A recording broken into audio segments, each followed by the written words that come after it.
যে আবার সেই শনিবার মানে নিরামিষ দিন।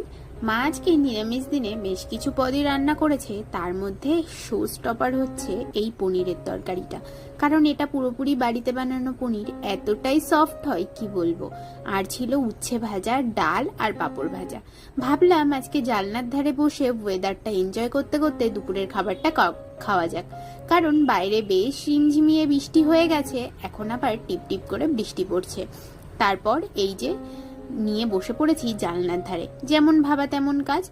তারপর তাড়াতাড়ি করে খাবার দাবারটা কমপ্লিট করছি। আর কে কে এইরকম করে পনির সাইডে রেখে তারপর খাবারটা খেয়ে নিয়ে লাস্টে পনিরগুলো খাও? আমার কিন্তু বেশ কিছু খাবারই আমি এরকম ভাবে খাই।